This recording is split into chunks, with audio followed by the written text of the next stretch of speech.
anytime. He's got 4 fumbles this year in the pocket. Yeah. So we can take advantage of that. No, not Jayden. He's not making sure you're open. He's going to throw you open. Give me that playoff fire right quick. Commanders family, we have a special show for you today because it's playoff time. We got our first win in the playoffs since 2005. We talk about the big win in Tampa and the magic that is Jayden Daniels. Logan Paulson and the guys get into the film room to get us locked in for our NFC Divisional playoff game against the Detroit Lions. And Mr. Set the Tone, London Fletcher, and Fired Up Fred join forces. You know it's always a movie when those two get in the studio. All that more starts right now.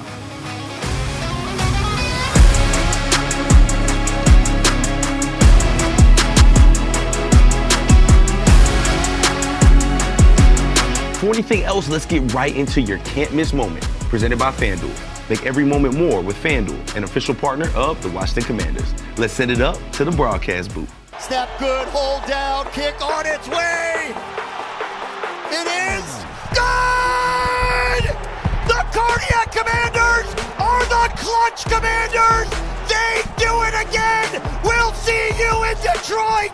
And Zane Gonzalez kicks in the door and kicks us into the second round of the playoffs. Now that's how you start the show, and that's how you get your first playoff win since 2005. Brian Cover Jr. here with Santana Moss, Fred Smoot, and Logan Paulson. And fellas, we got to see that kick. We heard the call. Yeah. What we really want to see is London and Bram up in that booth. Priceless. They were going crazy. Let's pull it up right here. Look at them in the moment. 1, 2, 3, 4. That's too many. Y'all notice the punches get progressively slower. He tired. Oh my gosh. 14 punches. But watch the dirty old man kick. The dirty old man kick. I'm walking in. So much energy, so much love for this fan base. And fellas, we were all feeling it. We were in different vantage points. They were in the booth. You were on the sideline. You were at MGM. Me and you was in the tunnel getting heckled by employees for the Bucks.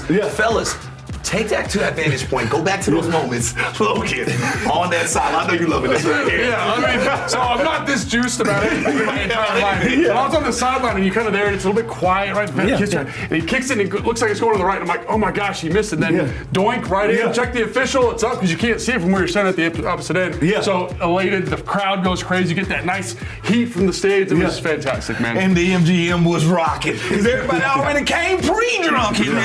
So it was fun. And when I say it was 20 years of built-up emotion, I'm talking about, I seen guys crowd surfing, I seen guys grabbing each other. It was just, it was pandemonium. I love it. And Tanner, me and you, we have to be in the tunnel because we're getting ready for the game, and we're just surrounded by Buck security. They talking trash, they talking crazy. Man, how did it feel in that moment? Well, it felt great, but we surrounded by Buck security, but we also surrounded by a woman who just so happened to be down there, and she's a Commander fan. Now we get checked. They looking at our credentials, but she has no credentials on. And I'm just signing stuff, but I'm trying to look at the game. So after signing her jersey and saying hi to her, taking pictures, I sat and got a chance to watch the kick, and I had no emotion because I wanted to see it go through. And when I heard the boing, it got quiet. And then I'm like, oh, you made it. But now I'm gonna rejoice with everybody and have a good time. So it was one of those things. It's always gut-wrenching.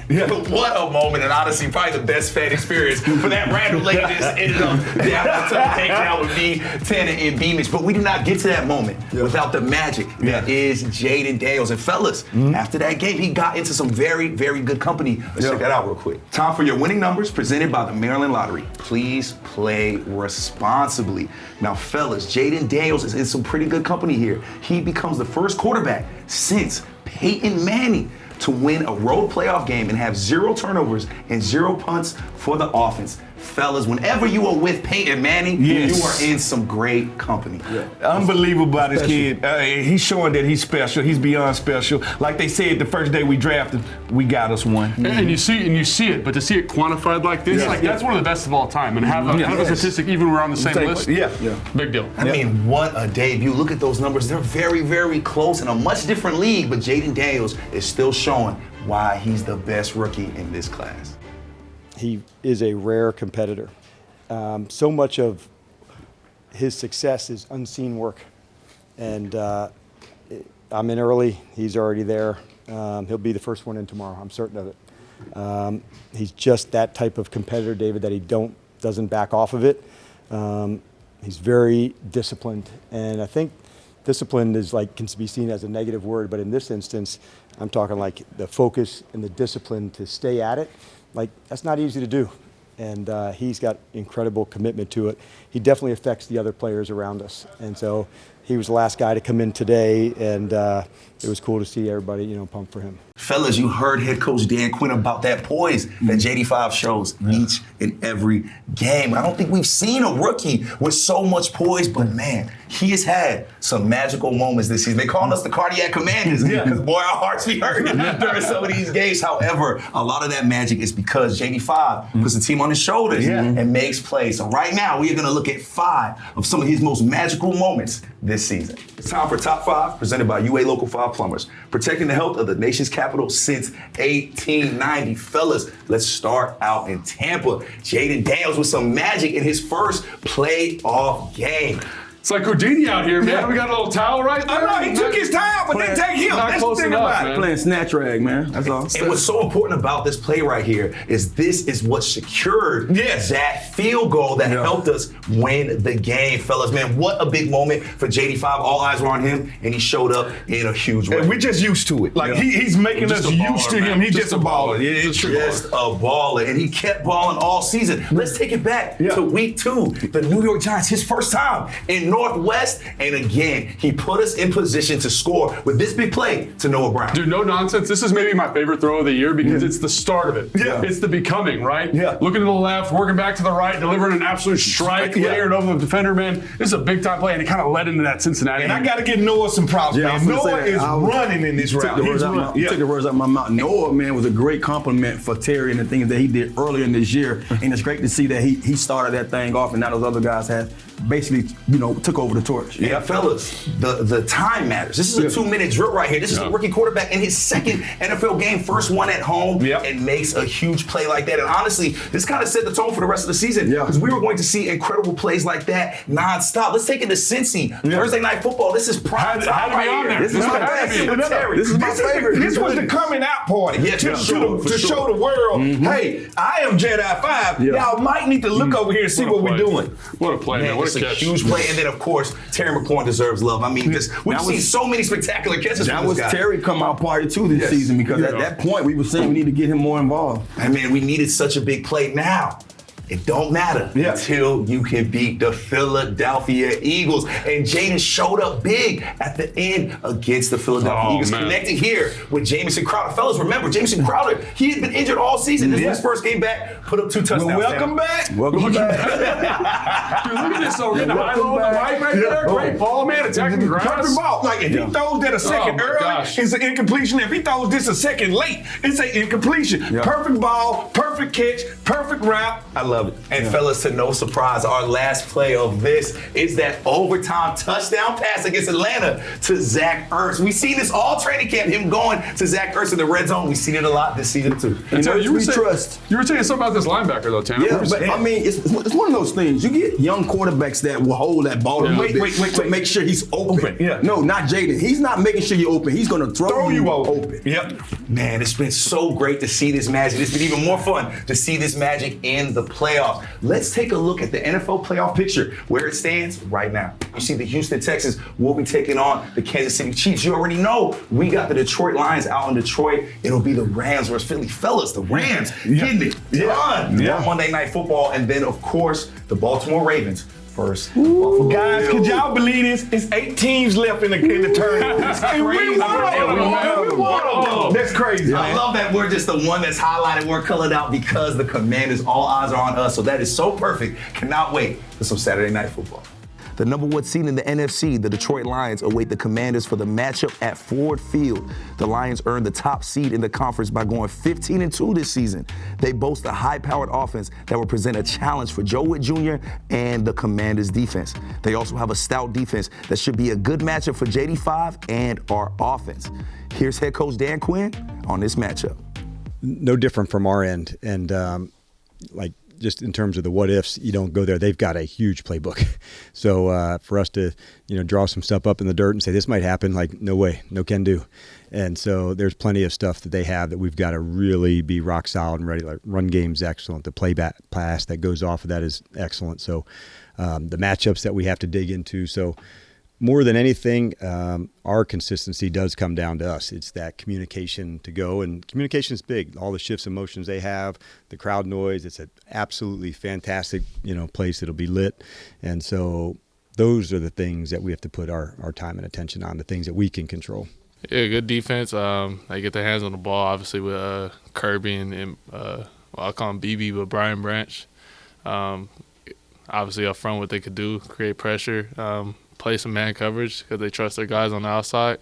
It's going to be a challenge for us. Yeah, just kind of just getting on the ball, getting set, not really just moping around. So we have time to see the defense, to see if we need to make a check or, we need to communicate protection and stuff like that. So it kind of just goes with our urgency and how we approach the line of scrimmage each and every play.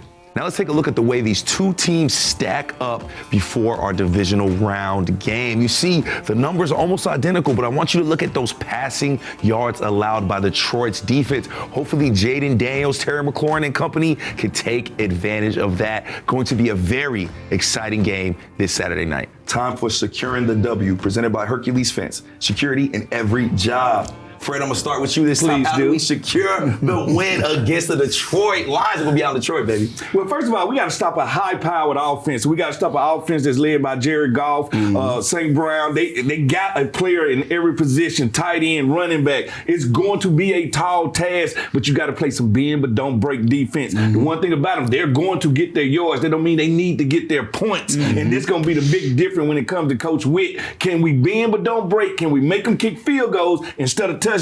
It'll give us a chance. I think to piggyback off of that, it's not just the defense, right? To secure the win, the offense has to support them. And the way they did against Tampa Bay, I think that was an excellent kind of outline for what this team needs to do to beat more talented football teams. Offense, possess the football, limit the exposure that defense has to face against that high-vaunted, high-octane defense for Detroit. Yeah, and he said it, complimentary football. I think, offensively go out there and get the job done. Whether you're going for it on fourth down, get the job done, put up points. Defensively, make it cloudy, make it muddy for Jared Goff. He's a gunslinger. He's going to try to throw that ball and wing it out there. So up front, put enough pressure on him, get him off his spots, and make it kind of difficult for him downfield. And Tanner, pre-game out in Tampa, we get to see the coaches walk in real early, and Bobby Ingram comes up and raps to us, and he says it. He says, we have to get Terry involved. Not only do we have to get him involved, we got to get him involved early. 10 targets for Terry McLaurin, a great game by him. How can we build on that and do that again against Detroit? Well, every team is going to be a lot different. You know what I mean? That team, going into Detroit, they're going to say, well, this is their guy, so we're going to try to take him away, put a cloud over them. But that's not so bad. That's actually good for the other guys. And we talk about the other guys so many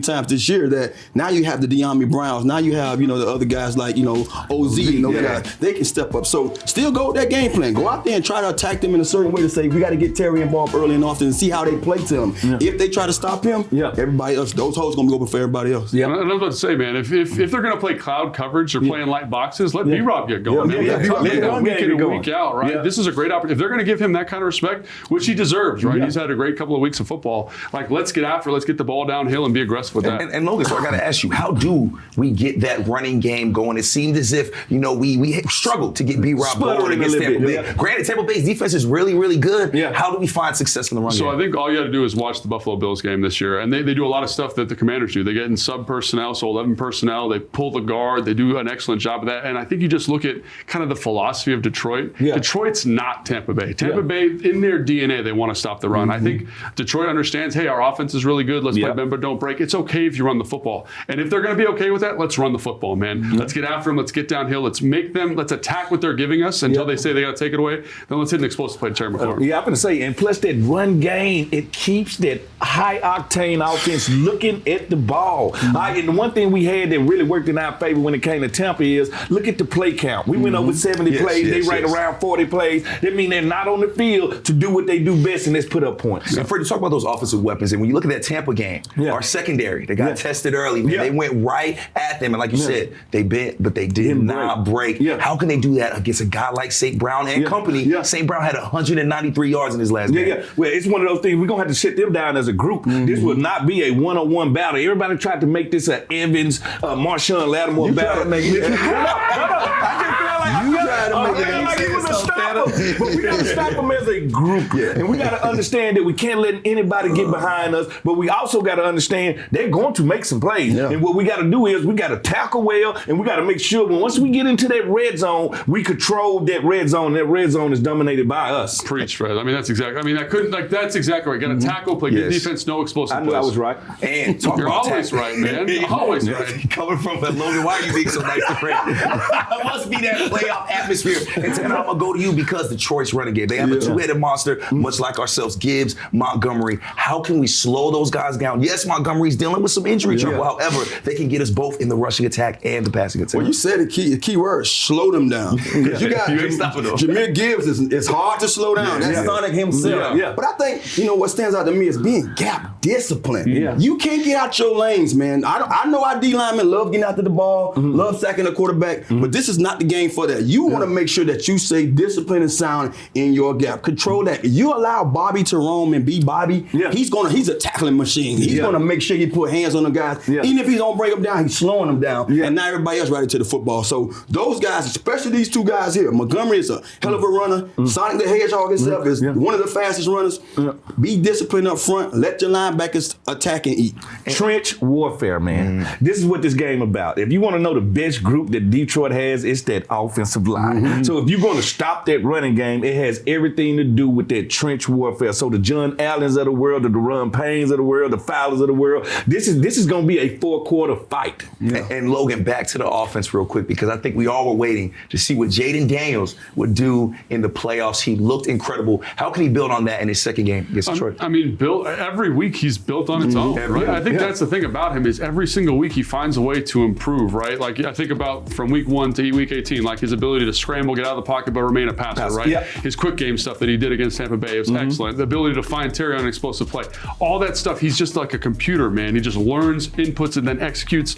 And so to me, it's nothing. Like you got to do what he's been doing. And I think that's something that's very comforting and says, hey, if we're going to beat this team, he's got to play excellent. But I've seen him do that, and I know he's capable of it, which is incredibly exciting. Logan, Jayden Daniels is definitely a cat you've been on the film room and enjoying watching him doing it. Speaking of the film room, I'm going to let y'all get into that film room while I break down some of these game day details. Y'all cool with that? Yeah, we got you. All right, let's get it. These are your game day details. Kickoff is at 8 p.m. on Saturday evening from out in Detroit. We will be out there, your favorite game day crew, but the radio broadcast crew will be out there too on Big 100 and iHeartRadio. You know that's Logan Paulson, Bram Weinstein, and London Fletcher. Turning up, my man London Fletcher was punching that in. He was having a good old time. The TV will be on Fox, but of course, the Best Commanders pre-game show will be going live at 6:30 p.m. And then immediately after the game, we got post-game live, baby. Now, let's send it over to Logan and the fellas who are cooking up some heat in that film room. Take it away, guys.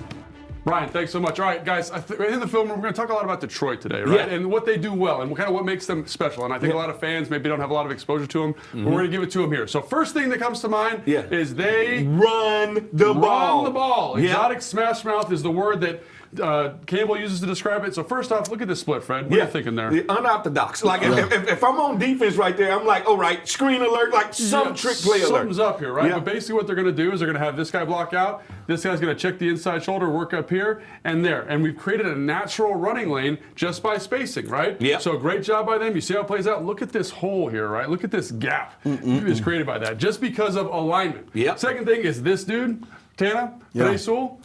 He's an athlete, man. I think you can line him up wide receiver, let him run around a little bit, because they can create good angles here, because we're going to go here, we're going to reach this guy, we're going to block back, and then we're going to pull him, which a lot of teams can't do because they don't have tackles that are good enough to do it. He got fast, he got off the line. Dude, he's moving, man. He's moving. Get him set up for the 100-meter, and then gets enough on the linebacker, and then Tana. There you go. Who's that guy, man? Sonic. You don't get the name Sonic from not being fast. Yeah, you got a little bit of juice. So that's what they do. Their old line does a great job of creating run lanes. They have a good scheme, right? Puts them in good position to be successful, and they got a back who is ridiculously fast, right? Yeah, most definitely. So, Tana, this is the other thing. You'll appreciate this. So basically, in this look, they're kind of treating this almost like two tight ends, right? You Yeah. see that? That's Amon-Ra St. Brown. But the defense doesn't know that, right? Yes. They think it's a receiver, right? Yeah. But we're gonna have him base block a defensive end, help inside, work out, because the thing that kills outside zone is when the backside Have to comes cut it really, in, right? yeah. But when we get this edge over, he can really press, Tana. And I don't want this guy pressing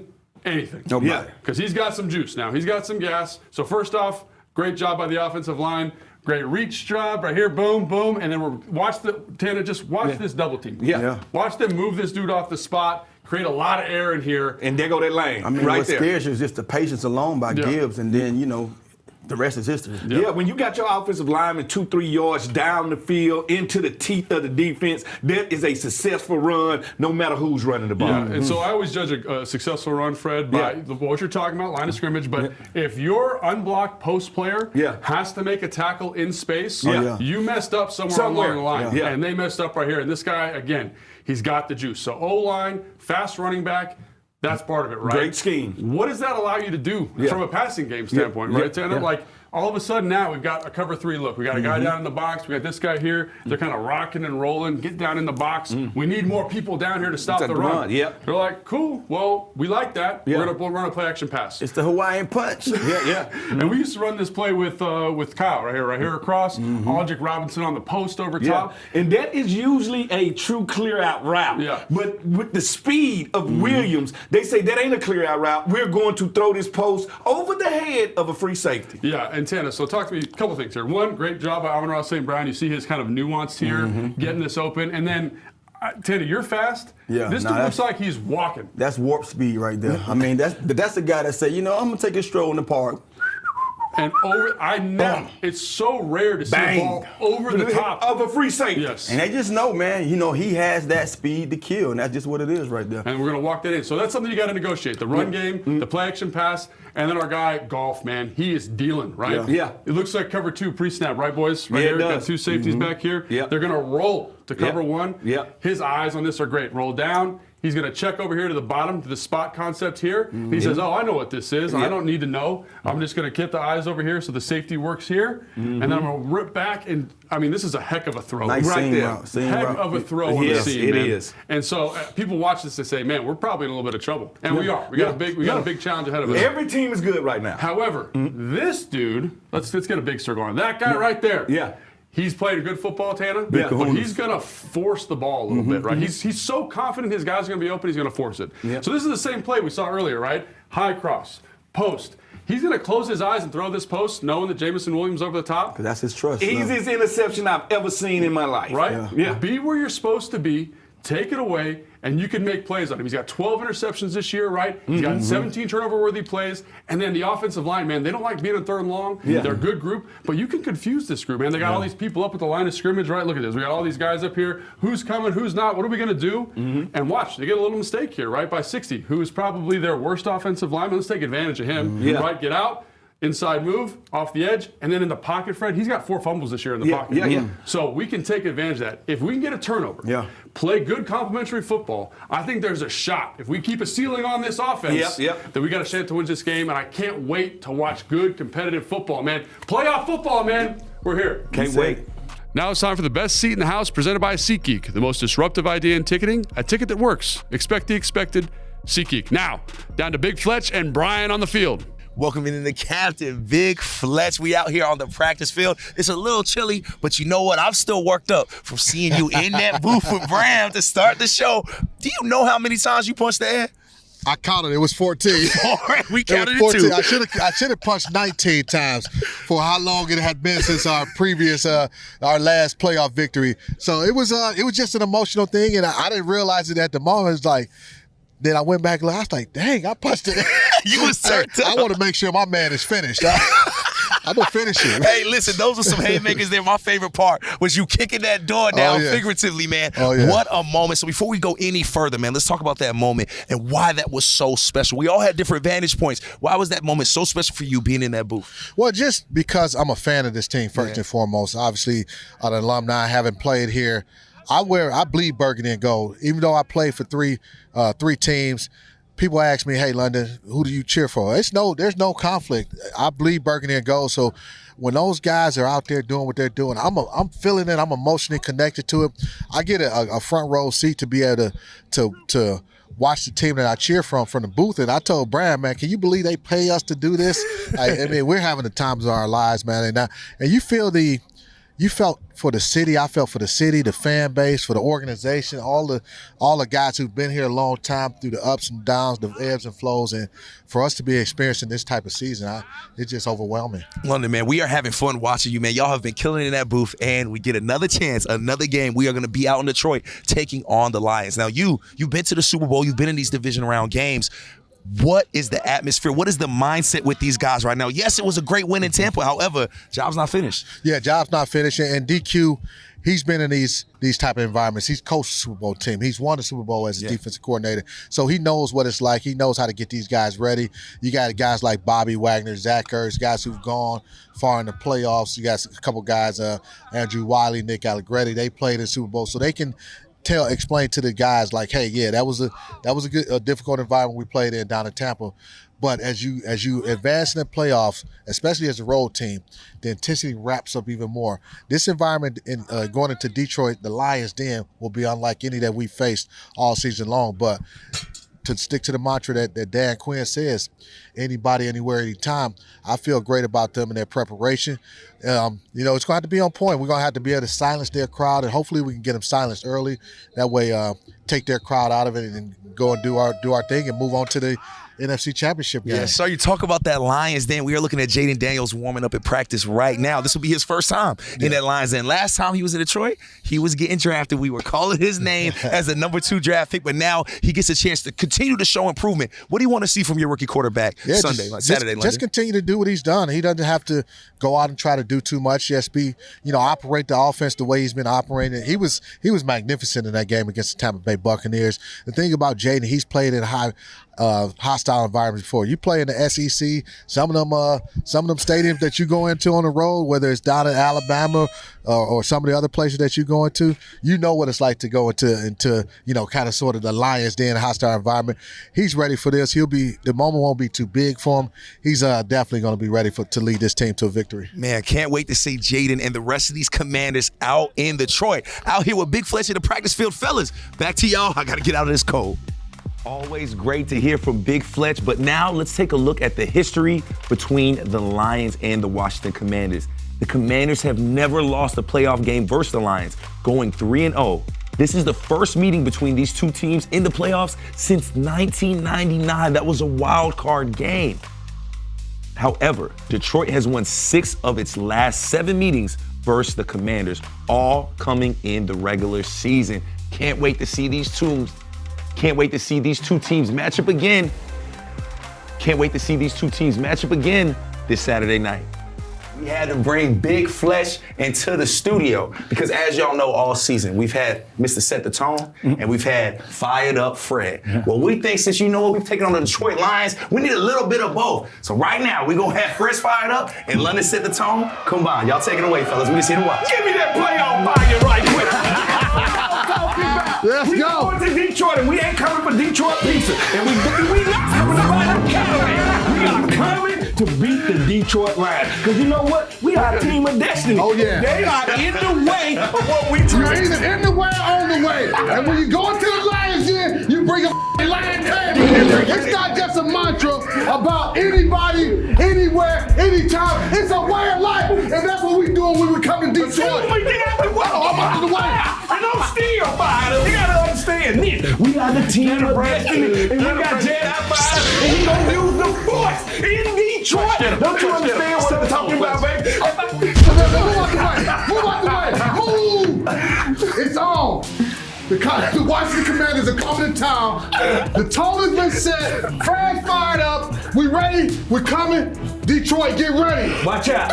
We on our way. Hey, man, I'm just stop crying. That's how you end the show. Head into the divisional playoffs for Command Center. Logan Paulson, Santana Wall, Spread Smooth, London Fletcher. I'm Brian Cole with you. This is Command Center. We'll see y'all next Thursday after that win. We ain't coming to buy no Buick.